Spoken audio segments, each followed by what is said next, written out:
नमस्कार। आज हम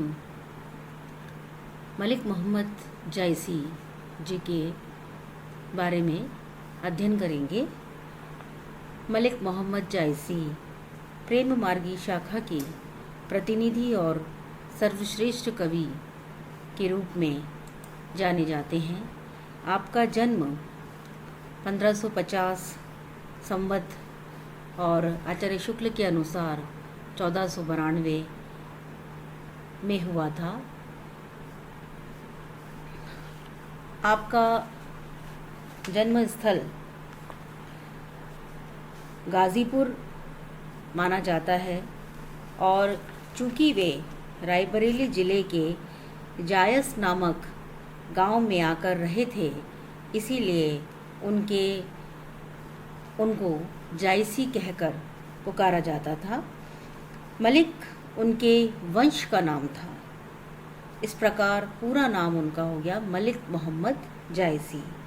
ये गरीब परिवार के थे और बाल्यावस्था में ही माता पिता के स्वर्गवास हो जाने के कारण ये साधु संतों के साथ घूमते रहे और इसी समय आपको निज़ामुद्दीन औलिया की शिष्य परंपरा में भी आपको स्थान मिला और आचार्य शुक्ल जैसा कि बताते हैं कि जायसी के दो गुरु हुए मोहिउद्दीन और सैयद अशरफ, परंतु इनका जो ग्रंथ है चित्ररेखा, उसमें शेख मोहंदी को ही इनका गुरु माना गया है और जायसी शेरशाह के समकालीन थे। साधु संतों के साथ घूमने का और उनकी बातें सुनने का और उसके साथ ही साथ उन्हें वेदांत, हठ योग, रसायन शास्त्र तथा हिंदू धर्म के विषय में बहुत ही गहन ज्ञान प्राप्त हो गया था और इनके गुरु मोहंदी या मोहिउद्दीन जो थे, उनके कारण भी आपको बहुत ज्ञान प्राप्त हुआ था। ऐसा माना जाता है कि जायसी दिल्ली के शेरशाह सूरी के समकालीन थे और उनके आश्रय में भी रहे और कुछ दिन गाजीपुर और उसके बाद भोजपुर के महाराज जगत देव के आश्रय में भी रहे। इनको शेरशाह का समकालीन माना जाता है और शेरशाह ने एक बार जब ये इनके दरबार में गए और उनसे मिलने के लिए गए, तब शेरशाह इन्हें देखकर हंस पड़े, क्योंकि ऐसी जनश्रुति रही कि जायसी कुरूप और काने थे। इसी कारण इनके कुरूप चेहरे को देखकर शहंशाह हंस पड़े और जायसी ने बड़े ही शांत भाव से शेरशाह से पूछा कि मोही को हंससी की को हरही, कि तुम मुझ पर हंस रहे हो या मुझे बनाने वाले अर्थात मेरे निर्माता, मेरे ईश्वर पर हंस रहे हो। इस पर शेरशाह को लज्जित होकर जायसी से क्षमा मांगनी पड़ी और इस प्रकार उनका आगे बहुत मान और सम्मान फिर उन्हें मिला। जायसी ने अपनी कृति पद्मावत में अपने 4 मित्रों यूसुफ, मलिक, सालार, कादिम, सलोने मियाँ और बड़े शेख के विषय में वर्णन किया। उनके बारे में उन्होंने बताया। आपकी मृत्यु 1562 अर्थात 1600 में अमेठी के निकट मगरावन में हो गई थी। ये जायसी जी का संक्षिप्त जीवन परिचय। जायसी जी की जो ख्याति है वह उनकी महत्वपूर्ण कृति पद्मावत से मानी जाती है। वैसे तो इनकी महत्वपूर्ण कृतियाँ लगभग कई लोगों ने 3 और कई लोगों ने 5, वैसे इन्होंने 21 रचनाओं के आसपास अपने ग्रंथ लिखे, जिसमें पद्मावत, अखरावट, आखिरी कलाम, कहरनामा, चित्ररेखा आदि प्रमुख है। पद्मावत हिंदी साहित्य का एक उत्कृष्ट महाकाव्य है, जिसमें रत्नसेन और रानी पद्मावती की लौकिक प्रणय गाथा को बहुत ही सुंदर और श्रृंगारिक रूप में वर्णित किया गया।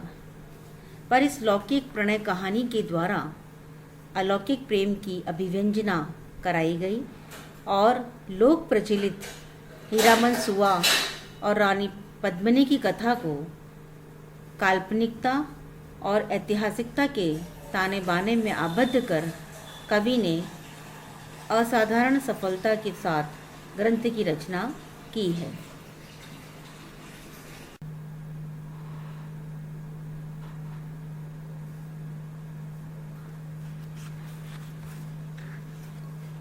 इसमें लोक प्रचलित हीरामन सुआ और रानी पद्मिनी की कथा को काल्पनिकता और ऐतिहासिकता के ताने बाने में आबद्ध कर कवि ने असाधारण सफलता के साथ ग्रंथ की रचना की। प्रेम की साधना और सिद्धि का चित्रण इस कृति की प्रमुख विशेषता है।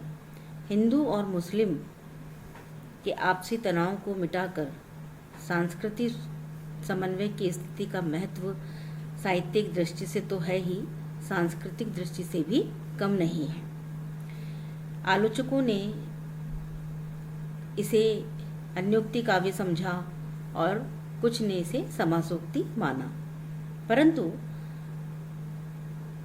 कई लोगों ने, अधिकांश विद्वानों ने इसे समासोक्ति काव्य कहना ही उचित समझा। स्थल स्थल पर यानी स्थान स्थान पर कवि ने अपनी मान्यताओं की पुष्टि एवं विचारधारा की नियोजना के लिए रहस्यवाद का प्रक्षय भी ग्रहण किया और विप्रलंब श्रृंगार के वर्णन में तो कवि ने अप्रतिम प्रतिभा दिखाई थी और नागमती का वियोग वर्णन तो हिंदी साहित्य के इतिहास में अद्वितीय माना जाता है। भारतीय इतिहास का विद्यार्थी ये भली भांति जानता है कि किस प्रकार अलाउद्दीन खिलजी ने पद्मावती को प्राप्त करने हेतु प्रयत्न किया, लेकिन पद्मावती उसके हाथ न लगी और राजा रत्नसेन मारे गए और पद्मिनी ने चित्तौड़ की राजपुतनियों के साथ जौहर कर लिया। पद्मावत जायसी का सर्वश्रेष्ठ सूफी प्रेमाख्यानक काव्य है और इसकी रचना 947 हिजरी स्वीकार की गई है। इसमें जायसी ने कल्पना और सत्य को आधार बनाकर कथा योजना की है। मूल रूप से इस कृति का जो पूर्वार्ध है वो काल्पनिक है और उत्तरार्ध ऐतिहासिक। तो ऐतिहासिक और लौकिक तत्वों का समावेश इस रूप में नियोजित किया गया है कि कथा का तारतम्य और संबंध निर्वाह बिखरने नहीं दिया जाए। जायसी ने अपने पूर्वार्ध कल्पना के रूप में हीरामन सुआ की कहानी को लोक जीवन से ग्रहण की और उत्तरार्ध के लिए रत्नसेन की गौरव गाथा और पद्मिनी का आदर्श और गोरा बादल की आदर्श बलिदान की घटनाओं को ऐतिहासिक सत्य के रूप में ग्रहण किया। इस प्रकार से जायसी ने पद्मावत की कथा योजना की। इसके पश्चात आते हैं हम उनकी अखरावट ग्रंथ पर। अखरावट सिद्धांत प्रधान ग्रंथ है और इस काव्य में 54 दोहे, 54 सोठे और 317 अर्दलियां हैं। अखरावट का मूलभूत विषय सृष्टि की उत्पत्ति है, जो मूलतः इस्लामी धर्म ग्रंथों पर आधारित है। इस ग्रंथ में कवि ने जीव, ब्रह्म और प्रकृति आदि की सैद्धांतिक विवेचना की है। इस रचना के द्वारा कवि की आध्यात्मिक भावधारा को भली भांति समझा जा सकता है। अखरावट में वर्णमाला के वर्णों के क्रमानुसार तत्व ज्ञान की चौपाइयां लिखी गई हैं। तत्पश्चात इनका आता है आखिरी कलाम। आखिरी कलाम कवि का प्रलय से संबंध कलाम है, जिसमें इस्लामी मज़हब के हश्र अर्थात प्रलय की कथा का नियोजन है, और जो कि कुरान पर आधारित है, जिसके अनुसार संसार के खत्म होने एवं पुनः सारे मानवों को जगाकर उसे अपना दर्शन कराने एवं जन्नत की भोग विलास के सुपुर्द करने का उल्लेख किया गया है। इस ग्रंथ में सृष्टि के अंत में मोहम्मद साहब के महत्व का प्रतिपादन किया गया है, और मूलतः ये एक सूफी सिद्धांतों के विवेचन की कृति मानी जाती है। तत्पश्चात हम लेते हैं चित्ररेखा। चित्ररेखा में एक लघु प्रेम कथा का वर्णन किया गया है, जिसमें गोमती तट स्थित चंद्रपुर के राजा चंद्रभानु की पुत्री चित्ररेखा और कन्नौज की राजा कल्याण सिंह के पुत्र प्रीतम कुंवर की प्रणय गाथा का चित्रण है। इस प्रकार यह सूफी प्रेमाख्यानक काव्यों में अपनी एक कड़ी और जोड़ देता है। कहरनामा में कवि ने आध्यात्मिक विवाह की प्रस्तावना के साथ कहार जाति में प्रचलित विवाह प्रथा द्वारा आत्मा और परमात्मा के परिणय और मिलन की कथा योजना को प्रस्तुत किया।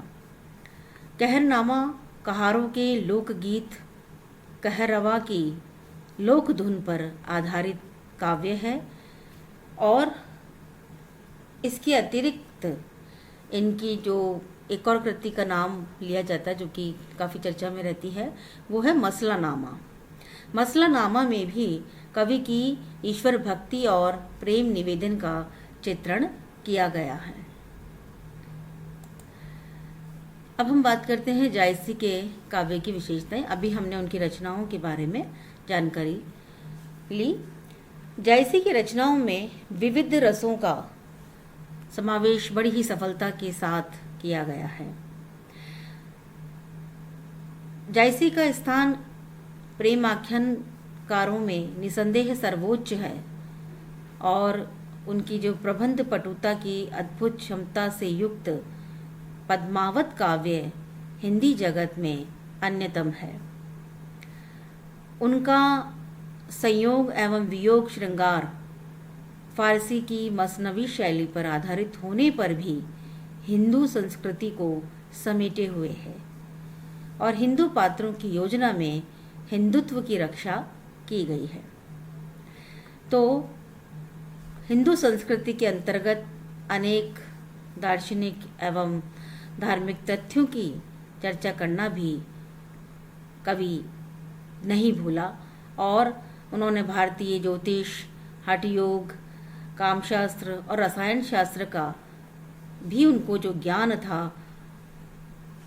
उसके का भी उन्होंने अपनी रचनाओं में वर्णन किया है, और उससे आभास होता है, ये पता चलता है कि उन्हें इन सब शास्त्रों का गहन उन्होंने अध्ययन किया और उन्हें इसका अद्भुत ज्ञान था।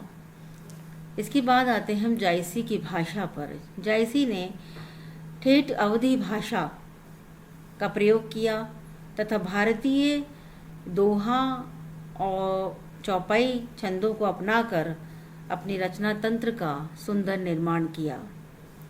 अलंकारों के प्रयोग में भी कवि भारतीय परिपाटी से मुक्त नहीं हो सका, और उन्होंने उपमा, रूपक और उत्प्रेक्षा आदि अलंकारों का भली भांति प्रयोग किया। इसके अतिरिक्त भी उन्होंने श्लेष, व्यतिरेक, विभावना, संदेह, अनुप्रास, निदर्शना आदि कई अलंकारों का उन्होंने प्रयोग किया। जायसी महान कवि हैं और उनमें कवि के समस्त सहज गुण विद्यमान हैं। उन्होंने सामयिक समस्या के लिए प्रेम की पीर की देन दी और उस पीर को अपने शक्तिशाली महाकाव्य के द्वारा उपस्थित किया, वे अमर कवि हैं, ऐसा बाबू गुलाब राय ने जायसी की प्रशस्ति में लिखा है। पद्मावत हिंदी साहित्य का एक उत्कृष्ट महाकाव्य है और जायसी ने प्रबंध शैली को अपने उद्देश्य के लिए अनुकूल समझा और उनकी जो मूल संवेदना थी इस काव्य के लिए, इस महाकाव्य के लिए, वह प्रेम परक है, जिसमें श्रृंगार की प्रधानता है और इसका अंगी रस श्रृंगार ही है। तो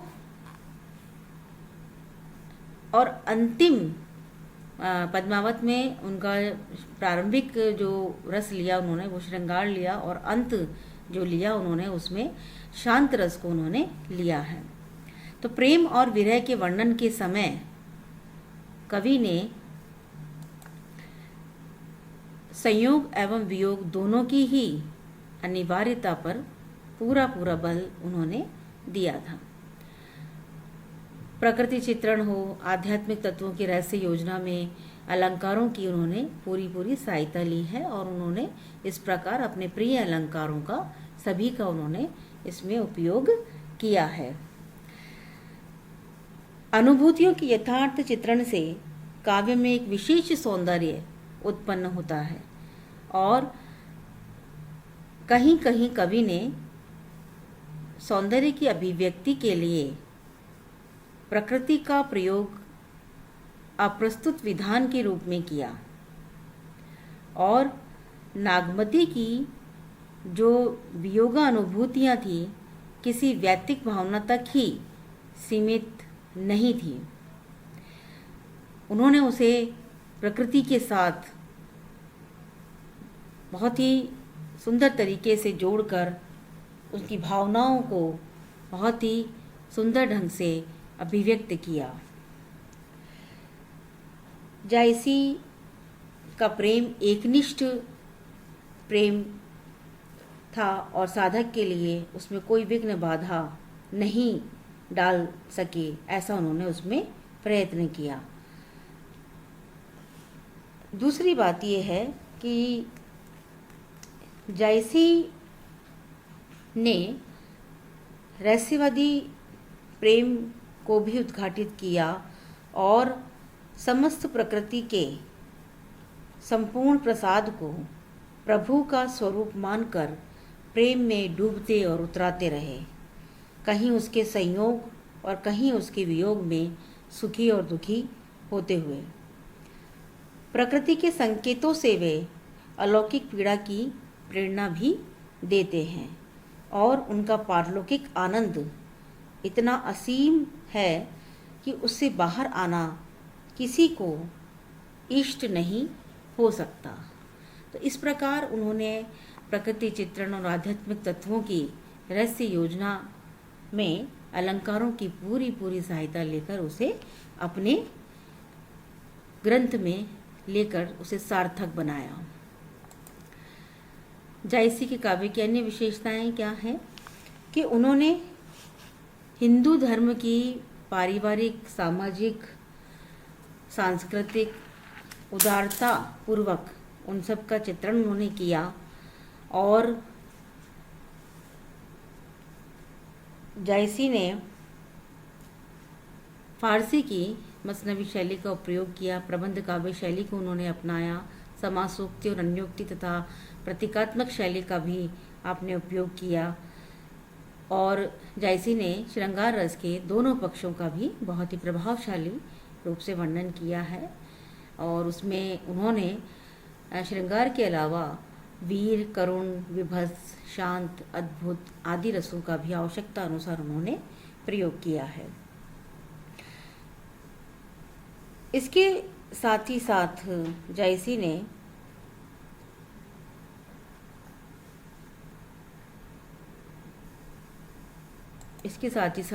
ने सूफी काव्य विचारधारा का भी बहुत ही सुंदर ढंग से अपने महाकाव्यों में उन्होंने इसका वर्णन किया है कि किस प्रकार प्रेम की तीव्रता, उसकी गहनता और और जो पूरी की पूरी जो सूफ़ी पद्धति है उसे किस प्रकार उन्होंने अपने इन काव्यों के माध्यम से उसे विकसित किया है। तो इस प्रकार जायसी हिंदी के प्रथम महाकाव्य के रचयिता हैं। आपकी रसमयी प्रेम पद्धति हिंदी काव्य साहित्य की मूल्यवान निधि है और एक साहित्यकार के रूप में तो आप प्रतिष्ठा प्राप्त हैं ही, आपको सांप्रदायिक सामंजस्य का संदेशवाहक भी माना जाता है। तो इस प्रकार जायसी ने अपने दोहा और चौपाई छंद में अपने काव्य की उन्होंने जिस प्रकार सुंदरता के साथ सर्जना की और पद्मावत जैसा एक प्रेमाख्यान जो उन्होंने लिखा और जिसके कारण आपको इतनी प्रसिद्धि, इतनी आपको लोकप्रियता प्राप्त हुई, जिसमें भारतीय प्रेम पद्धति के आधार पर जो कि लिखा गया था और उसमें प्रेम की महिमा को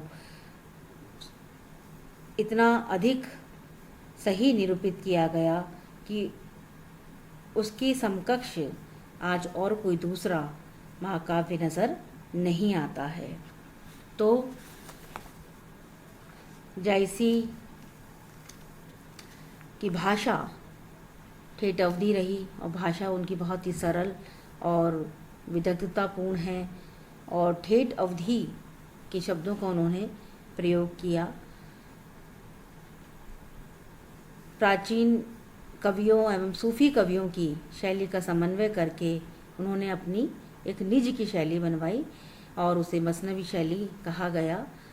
इस प्रकार से जायसी का प्रेम काव्य पद्मावत हिंदी जगत की अमूल्य निधि है और ये हिंदी संसार के लिए एक चिरस्मरणीय रहेगा, इसमें कोई संदेह नहीं है। तो ये जायसी के बारे में, उनके जीवन के बारे में और उनकी कृतियों के बारे में हमने चर्चा की है। अगली कक्षा में फिर आपसे बात करेंगे। धन्यवाद।